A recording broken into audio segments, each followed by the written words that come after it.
NDA కూటమి ఆంధ్రప్రదేశ్లో కుదేలవడానికి కారణాలేంటి? అసలు కూటమి కుదేలైపోయిందా? లేదు అంటే ఇదిగో అదిగో ఇంకేముంది అధికారంలోకి వచ్చేస్తున్నామని చెప్పని అందులో వాళ్ళు కొంతమంది మేకపోతు గాంభీర్యాన్ని ప్రదర్శిస్తున్నారు. బట్ గ్రౌండ్ రియాలిటీ ఎలా ఉంది? గ్రౌండ్ రియాలిటీ ఎలా ఉందనేటువంటిది మనకంటే కూడా ఆ పార్టీ అధినేతలకే తెలుసు. తెలుసు కాబట్టే వాళ్ళు ఫ్రస్ట్రేషన్‌తో జనాల మీద జనాల్ని నమ్మించి వాళ్ళ విశ్వాసాన్ని చూరగొని మేము ఇది చేస్తాం అది ఇది అని చెప్పడానికి బదులుగా కేవలం వ్యక్తిగత దూషణలు ఇంకా ఏదో మరీ నీచాతి నీచంగా దిగజారుడు ఆ, ప్రసంగాలు వీటికే పరిమితం అవుతున్నారు తప్ప గెలుపు గుర్రాలని గెలుపు దిశగా ఎలా ముందుకు తీసుకెళ్లాలనే దాంట్లో పూర్తిగా విఫలమయ్యారు. అయితే నిన్నటి నుంచి ఒక వీడియో ఒకటి హల్చల్ చేస్తా ఉంది.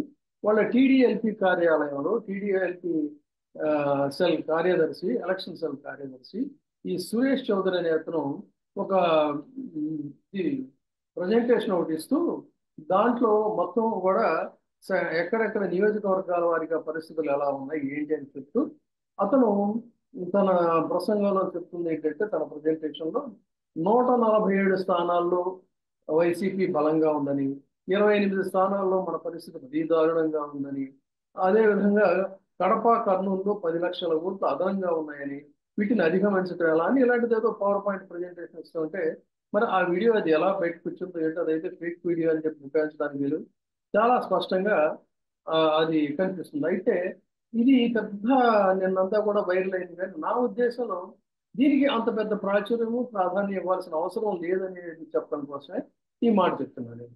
ఎందుకంటే ఇది ఇప్పటికిప్పుడు వాళ్ళు తాజాగా విశ్లేషించుకుంటున్న పరిస్థితి అయితే కావచ్చేమో, అది ఏ విధంగానైనా బయటకు వచ్చిందో కానీ బట్ వాస్తవ పరిస్థితుల్ని నియోజకవర్గాల వారీగా 2014లో ఎన్ని ఓట్లు వచ్చాయి, 2019లో ఎన్ని ఓట్లు వచ్చాయి, ఇప్పుడు జనసేన టీడీపీ కలిసినప్పటికీ కూడా ఆ, వాటి ఫలితాలు ఎలా ఉంటాయి అనేటువంటిది దాదాపుగా నేను ఒక నెల రోజుల క్రితమే చెప్పాను నియోజకవర్గాల వారీగా. సో ఇప్పుడు ఉన్నటువంటి తాజా పరిస్థితి విశ్లేషిస్తే వాళ్ళు చెప్పేదానికి దీనికి పెద్ద భిన్నమైనటువంటిది లేదు. అయితే ఇక్కడే కీలకంగా గమనించాల్సింది ఏంటంటే నిన్న సురేష్ చౌదరి ఇచ్చినటువంటి పవర్ పాయింట్ ప్రజెంటేషన్కి అటు ప్రత్యర్థులు కావచ్చు లేదు వాళ్ళు కూటమి వాళ్ళు కావచ్చు దానికి పెద్ద ప్రాధాన్యత ఇస్తున్నారు. కానీ ఇక్కడే ఒక కీలకమైనటువంటి ఒక ఇంపార్టెంట్ పాయింట్ మిస్ అవుతున్నారు. దాని గురించి చెప్దామని చెప్పని ముందుగా ఈ Suresh Chaudhary power point presentation అనేటువంటిది ప్రస్తావించడం జరిగింది. అసలు కూటమి ఏ, ఎందుకు కుదేలైంది? కూటమి ప్రయోగం ఆది నుంచి కూడా ఘోరంగా విఫలమవుతూ వచ్చింది.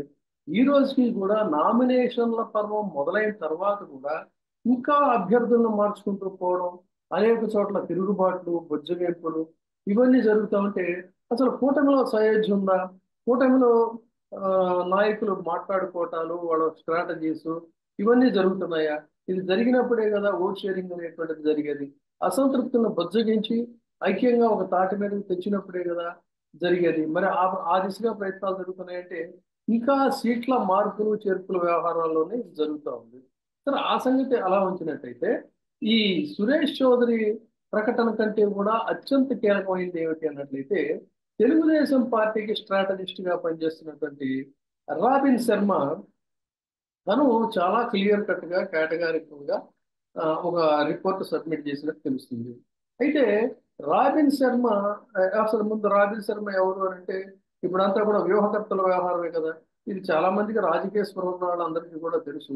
ఆ, ఎప్పుడైతే వ్యూహకర్త పీకే అనేటువంటి ఒక వ్యక్తి భారత రాజకీయ చిత్రపటంలోకి వచ్చాడో ఆ తర్వాత అతని దగ్గర పనిచేసినటువంటి వాళ్ళు అటు సునీల్ కావచ్చు ఇటు రాబిన్ శర్మ కావచ్చు వీళ్ళందరూ కూడా విడిపోయారు. అతనైతే తన దుకాణాన్ని చుట్టేసేసి వెళ్ళిపోయిన పరిస్థితి. అయినప్పటికీ కూడా ఒకవైపు రాబిన్ శర్మతో పని చేయించుకుంటూనే మళ్ళీ ఆశ చావక పీకే దగ్గరికి వెళ్ళి రహస్యంగా చంద్రబాబు నాయుడు సుపుత్రుడైనటువంటి లోకేష్ మంతనాలు జరిపాడు. మంతనాలు జరిపితే ఆయన ఏంటంటే ఇప్పుడు తనకి ఒక టీం కానీ వ్యవస్థ కానీ లేదు. అదంతా చుట్టబట్టే ఇప్పుడు వీళ్ళు ఎవరి దగ్గర వాళ్ళు వాళ్ళ న్యూస్ని పెట్టుకున్నారు. పెట్టుకున్నప్పుడు మరి ఏం చేయాలి? వాళ్ళకి మా కుదిరేది ఏంటంటే మీకు మౌత్ క్యాన్వాసింగ్ వరకు నేను చేస్తాను. నా దగ్గర వ్యవస్థ లేదు, పనిచేసే వ్యవస్థ. కాకపోతే మీకు సానుభూతిగా ఆ అవసరమైన సమయాల్లో నేను ఒక స్టేట్మెంట్స్ ఇస్తూ ఉంటాను. అంతవరకు చేస్తాను. కావాలంటే కొంత నాకు తోచిన సహాయాన్ని నేను వన్ మ్యాన్ షోగా నేను మీకు చేసి పెడతానంటే సరే అంతవరకైనా పర్వాలేదని అతనితో వీళ్ళు ఒక ఒప్పందాన్ని చేసుకున్నారు.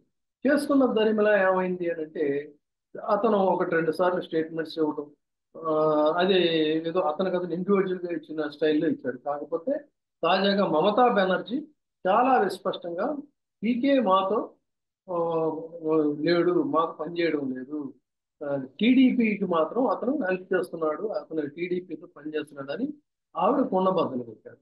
కుండబద్దలు కొట్టిన తర్వాత అసలు వ్యవహారం బయటకు వచ్చింది. ఈ క్రమంలో ఇక్కడే గమనించాల్సింది, మరి రాబిన్ శర్మ ఎందుకు కాస్త అసంతృప్తిగా ఉన్నాడు? ఆయన ఇచ్చినటువంటి రిపోర్ట్ జెన్యున్ గానే ఉందా? ఆ, కూటమి పరిస్థితి బాగోలేదు, కూటమి ప్రయోగం విఫల ప్రయోగం అవుతుంది, ఇక్కడ మీరు కూటమి అధికారంలోకి వచ్చే ఛాన్స్ లేదు, మళ్ళీ తిరిగి వైసీపీదే హవా అనేటువంటి ఒక అభిప్రాయాన్ని మొత్తం డీటెయిల్డ్ గా ఒక రిపోర్ట్ సబ్మిట్ చేసినట్టుగా తెలుస్తా ఉంది. దీనికి కారణం చంద్రబాబు నాయుడు గారి రెండు కళ్ళ సిద్ధాంతం నచ్చక, అంటే ఒకవైపు తన టీంతో పనిచేయించుకుంటూనే మళ్ళీ మరొక వైపు పీకేని ఆశ్రయించటం. అంటే దాని అర్థం ఏంటి? అంటే తన మీద, తన ఎఫర్ట్స్ మీద, తన సమర్థత మీద నమ్మకం లేక అటు వెళ్ళాడా అనేది కూడా ఇక్కడ ఒక పాయింట్. అందుకని మొత్తం మీద ఒక గ్రౌండ్ రిపోర్ట్ తెలుస్తుంది ఏంటంటే రాబిన్ శర్మ ఇచ్చినటువంటి రిపోర్టు చాలా రహస్యంగా వాళ్ళకి కించిత్తు కూడా సంతృప్తికరంగా లేదు అనేది తెలుస్తుంది. కారణం ఏంటంటే ఈ కూటమి అనేటువంటిది అసలు ఇది పొసగదు. అభ్యర్థులు ఆయన ఇచ్చిన రిపోర్ట్ ఏంటంటే అభ్యర్థుల ఎంపిక అడ్డగోలుగా ఉంది. అంటే వాస్తవ పరిస్థితులు ఏంటి, ఎవరికి ఇవ్వాలి అనే దాని మీద ఇచ్చిపుచ్చుకునేటువంటి ధోరణిలో క్షేత్రస్థాయి పరిస్థితులను తెలుసుకొని తద్వారా వాళ్ళు ఒక అంగీకారానికి వస్తే బాగుండేది. కానీ నాకు గంపకొత్తగా నాకు ఎన్ని సీట్లు కావాలి, ఫలానా ప్రాంతంలో ఈ సీట్లు మా పార్టీకే కావాలి, ఇక్కడ గెలవటం అనేది ప్రాతిపదికగా తీసుకోకుండా వీళ్ళు ఎవరికాళ్ళు వాళ్ళ వాళ్ళ వ్యక్తిగతమైనటువంటి వ్యవహారం తీసుకున్నారు. ఈ క్రమంలో బీజేపీ తీవ్రంగా నష్టపోయింది. ఆ జనసేన అయితే ఇక అది చెప్పాల్సిన పని లేదు, అయితే అతనికి ఏమి పెద్ద నొప్పి ఏమి లేదు. కానీ జెండాను మోసినటువంటి వాళ్ళు మాత్రం వాళ్ళు తీవ్రమైనటువంటి నిరాశకి నిస్పృహకి గురైన పరిస్థితి. కొన్ని ఇంత చేసి కనీసం గెలుపు గుర్రాలనైనా ఎంపిక చేశారంటే అదేం కాదు. అందులో కూడా చాలా ఇంటర్నల్ పాలిటిక్స్ ఉన్నాయి, అవన్నీ కూడా మళ్ళీ మనం ఇంకొక సందర్భంలో చెప్పుకోవచ్చు. ఈ రాబిన్ శర్మ తయారు చేస్తున్న రిపోర్ట్ ఏంటంటే అభ్యర్థుల ఎంపిక అనేటువంటిది ఎక్కడ సరిగ్గా జరగలేదు. తర్వాత ఈ ప్రాతిపదికగా ఇప్పుడు వాళ్ళు డిసైడ్ చేసిన తర్వాత ముందు జనసేనకి 24 స్థానాలు అన్నారు. 24 స్థానాలు అనగానే గాయత్రి మంత్రం ప్రాతిపదికగా నేను 24 స్థానాలు తీసుకున్నాను, విశ్వామిత్రుడు ఇది కూడా 24 అని ఇలాంటి కహానీలు కబుర్లు చెప్పారు. అది చెప్పి కొన్ని గంటలు గడిచిందో లేదో, లేదు లేదు నీకు 24 కదలే, నీకు 21 ఇస్తాం, నువ్వు మాట్లాడుకోనంటే సరే అన్నాడు. మరి ఆ గాయత్రి మంత్రం ఎడిపోయిందో తెలియదు. ఆ 21 స్థానాలు, పోనీ 21 స్థానాల్లో ఆయన జన సైనికులకి ఇచ్చాడంటే కేవలం సిసలైన జన సైనికులకి ఇచ్చింది జనసేన టిక్కెట్లు 6 మాత్రమే. అంటే తన టిక్కెట్, తన కుడి భుజమైనటువంటి లేదు మరి ఏమనాలో తెలియదు, పిలియన్ రైడర్ అనాలో ఏమనాలో తెలియదు, ఆ పిలియన్ రైడర్ అయిన మనోహర్కి ఇచ్చినటువంటి ఆ 2 సీట్లు మినహాయిస్తే 8లో మిగిలిన 6 సీట్లు, 6 సీట్లు మాత్రమే జనసేనకి ఇచ్చారు. మిగతావన్నీ కూడా టీడీపీకి ఇచ్చినటువంటి, టీడీపీ వాళ్ళని అందులోకి ఇన్ఫిల్ట్రేట్ చేసి వాళ్ళకి సభ్యత్వం ఇచ్చి అప్పటికప్పుడు ఆ, వాళ్ళకి రెడీమేడ్గా టికెట్లు ఇచ్చి ఇట్లా అతి దారుణంగా జన సైనికుల్ని అడ్డగోలుగా వాళ్ళని మోసం చేశారు. అది బాగానే ఉంది. కానీ వీళ్ళనైనా గెలుపు గుర్రాలని ఇచ్చారు అని అంటే అభ్యర్థుల ఎంపిక ఎంత మాత్రం బాగోలేదు. దాని ఫలితంగా ఇది జనసేన గురించే అందరూ పదే పదే మాట్లాడుతున్నారు. కానీ బీజేపీ అతని కంటే ఘనుడు ఆచంటం వల్ల అని అక్కడ హైకమాండ్ బీజేపీ ఏంటంటే వాళ్ళకి ఆంధ్రప్రదేశ్ ప్రయారిటీ కానే కాదు. వాళ్ళ లక్ష్యాలు వేరే రాష్ట్రాల మీద ఉన్నాయి. వాటి గురించి తిరుగుతూ క్షణం తీరికలేనటువంటి పరిస్థితుల్లో దీన్ని పూర్తిగా అంతగా పెద్ద సీరియస్గా పట్టించుకోకుండా వీళ్ళకే చాయిస్కే వదిలేశారు. పురంధేశ్వరిను వీళ్ళ చాయిస్కి వదిలేశారు. అంటే వాళ్ళు ఏదో ప్రయోగం అంటున్నారు, లెటస్సి, మనకైతే ఆశ లేదు, హోప్ లేదు, చూద్దాం అనేటువంటి ధోరణి బీజేపీ హైకమాండ్కి ఆంధ్రప్రదేశ్ వ్యవహారాల్లో ఉన్నమాట వాస్తవం. ఆ పరిస్థితుల్లో ఇక్కడ నిజమైనటువంటి బీజేపీ నాయకులకి ఇవ్వకుండా ఇక్కడ కూడా తెలుగుదేశం పార్టీ వాళ్ళకే ఇచ్చినటువంటి పరిస్థితి. తర్వాత ఇక్కడ సామాజిక వర్గాల ప్రాతిపదికగా కూడా చాలా పచ్చిగా అడ్డగోలుగా వ్యవహరించి చంద్రబాబు నాయుడు పురంధేశ్వరి సామాజిక వర్గానికే పెద్దపీట వేసిన పరిస్థితి. కాపుల మీద ఎప్పటిలాగే ఉన్న సహజమైనటువంటి ద్వేషాన్ని మరింతగా 4 అడుగులు ముందుకేసి అసలు ఎవరికి కూడా కాపులకి బీజేపీలో స్థానం లేదు, డోర్స్ క్లోజ్ చేసేసామన్న రీతిలో వాళ్ళకి ఎవరికి టికెట్ లేకుండా చేసిన పరిస్థితి. ఇవన్నీ కూడా ఇతను డీటెయిల్డ్గా చెప్తూ ఏం మాట్లాడుకొచ్చాడంటే రాబిన్ శర్మ, ఇలాంటి పరిస్థితుల్లో ఓట్ షేరింగ్ అనేటువంటిది జరగదు. అంటే ఓట్ల బదిలీ జనసేన అభ్యర్థులు ఉన్న చోట టీడీపీ ఓట్లు పడవు, టీడీపీ ఉన్న చోట బీజేపీ జనసేన ఓట్లు పడవు. సో ఇలా ఓట్ షేరింగ్ అనేటువంటిది జరిగే పరిస్థితి లేదు. అభ్యర్థుల ఎంపిక అనేటువంటిది కూడా సరిగ్గా లేదు.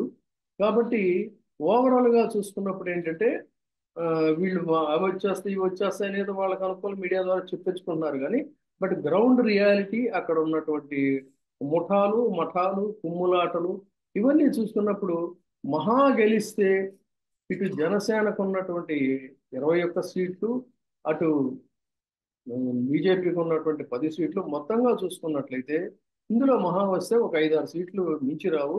6 సీట్లు వస్తే కూడా చాలా పెద్ద గొప్ప అయినటువంటి రీతిలో ఉంది.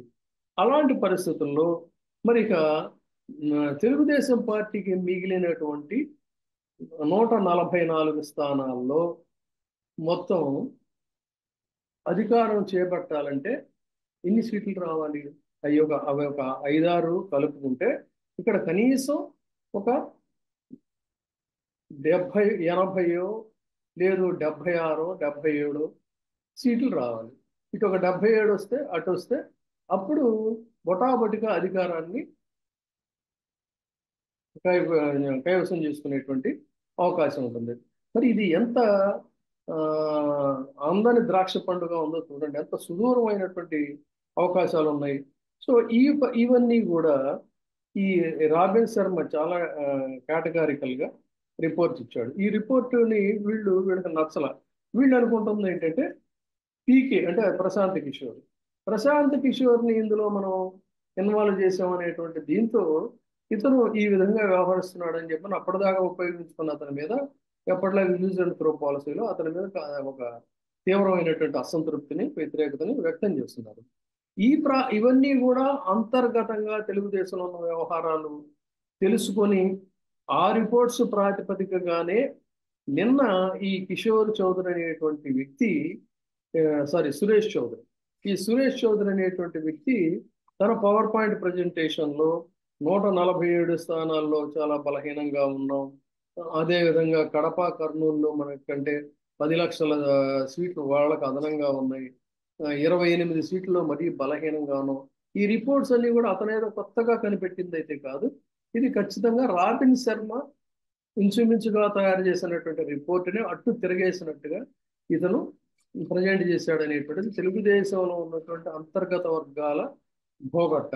సో ఇది ఇక్కడ కీలకమైనటువంటి అంశం. కాబట్టి ఈ రకంగా అటు రాబిన్ శర్మ కానీ ఇటు ఈ సురేష్ చౌదరి కానీ లేదు అనేక మీడియా సర్వేలు కానీ ఇవన్నీ కూడా తెలియజేస్తుంది ఏంటంటే ఈ కూటమి అనేటువంటిది కుదేలైపోయింది, కూటమి విఫల యత్నం.